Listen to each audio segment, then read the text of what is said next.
We have some breaking news out of the car market. This morning, Nissan and Honda have announced merger plans which would make them the third largest automaker in the world, behind Volkswagen and Toyota, with Toyota being the largest. Now, as we know, Nissan has had a rough year. I actually made a video about this just a couple of weeks ago, and in that video I said that I don't think Nissan closing was actually on the table, but I did think a bankruptcy or a merger would be. And while I am not surprised in the slightest that Nissan is merging with Honda, I am surprised at how quickly all of this has transpired. According to reports, Honda and Nissan have formally agreed to hold talks over the next 6 months on a possible merger, a deal that would create the world's third largest automaker and give them more resources to compete with the growing threat from Chinese automakers. Not only is this a Nissan and Honda deal, but Mitsubishi will be going in on the deal as well. Now, according to a statement made by Honda and Nissan this morning, this would be a merger where Mitsubishi and Nissan are merging with Honda, so Honda would be the one to retain ownership of these three brands. So from the perspective of Nissan and Mitsubishi, you could absolutely view this as sort of a bailout. Now, this is huge news. It's great news for Nissan and Mitsubishi, two brands that have absolutely been floundering,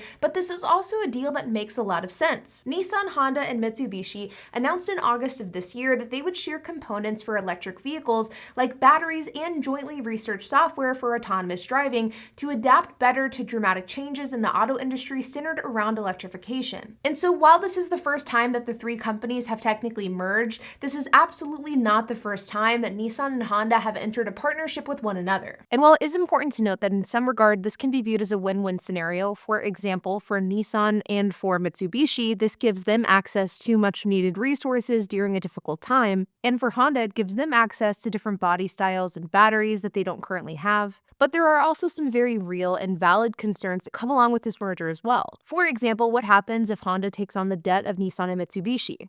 Well, that could potentially be enough to drown all three automakers. Or alternatively, what happens to all three of these vehicles' reputations once they merge together? Honda is known as an extremely reliable brand and has been for a very long time. Nissan and Mitsubishi, not so much. And there are a lot of concerns out there that this merger may actually not be a good thing for Honda and could ultimately end up dragging them down. Not to mention the fact that now these companies can share the cost and the burden of research and development whenever it comes to developing new cars, new electric technology, and more. And the cost of developing new cars, but specifically electric vehicles, is something that many automakers, both new and old, have been struggling with over the last couple of years. For example, look no further than Ford, a company that has lost hundreds of millions, if not billions of dollars, researching and developing, producing and selling electric vehicles, and they are still in the red. Now, as we sit here today, this merger is not official, and basically what Nissan and Honda have decided is that they will take the next 6 months to begin the process of implementing a merger. This will no doubt include a bunch of legal steps that both companies have to take. Honda will no doubt want to dig into the financials, operations, and performance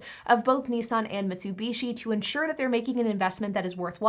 And there will be a ton of other logistics that all of these companies will have to work out in order for this deal to officially go through. So what we're seeing today is not that Nissan, Mitsubishi, and Honda have officially merged, but instead they have announced that they intend to merge and they will begin the process to do so. Now, this is really interesting, and I'm excited to see how this ends up playing out in the first half of 2025. And of course, we will begin to learn more and more about all of these companies as time goes on. Remember that my course, the Car Sharing Masterclass, is on sale, and it's only on sale for a little bit longer. And so if you're interested in checking that out and getting a steep discount, then you can use the code Christmas225 to get $225 off. And like always, you guys, I hope that you enjoyed this video. If you have any questions, comments, if you have anything to add, I would love to hear it. So make sure to leave a comment down below. And while you guys are at it, make sure to hit the like button, hit that subscribe button, and hit the notification bell. And I will see you guys in the next video.